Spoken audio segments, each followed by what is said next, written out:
palagay niyo po, bakit po basketball po ang #1 sport sa Pilipinas?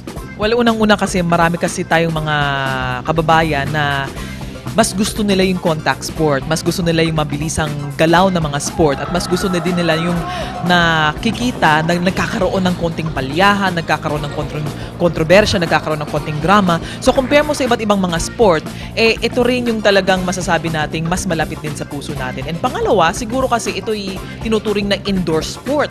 Hindi tulad ng soccer or football na sikat sa Estados Unidos o kaya sa Europa, kung saan outdoor sport ito at ito yung napapanood sa labas.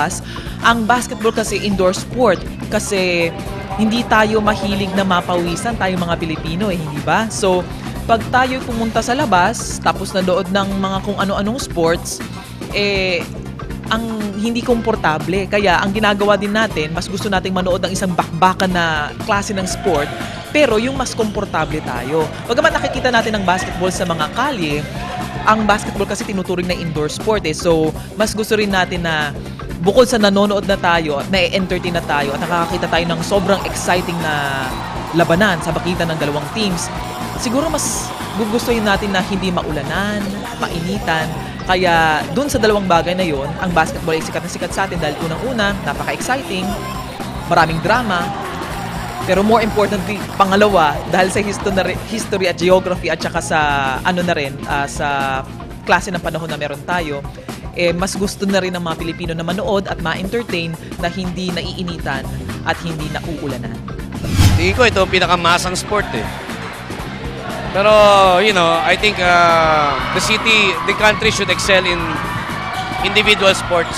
Boxing, chess, bilyar, karate, yung mga ganon, yung mga one-on-one. Pero yung mga team sports siguro, pwede rin tayo sa baseball. Pero at the rate things are going, yung mga bata ngayon matatangkad na So mukhang pwede na rin tayo lumaban. Mas challenging kasi parang lahat ng sports hinalo mo na. May chess kasi mind game, physical, takbo, talon, lahat. So kinumbay na lahat, volleyball, chess, parang kaya nakaka-challenge. Alam mo, yun ang kinagastan ng Pilipino, mga Pinoy. Sabi nga natin ang basketball kasi rare game Hindi naman sa parang football, mahirap pa-score. Dito, lahat ng creativity ng players, magagawa mo. Meron ka makakita magdatang, may magle-layup. Lahat ng bagay na pwede nang ilabas ng creativity ng isang athlete na ilalagay natin dito sa basketball. And no wonder it's our national pastime. I'm Henry Liao. I'm an analyst and a sports writer. Please watch Barangay Hoopsters every Sunday, 5 to 6 p.m. at UN TV.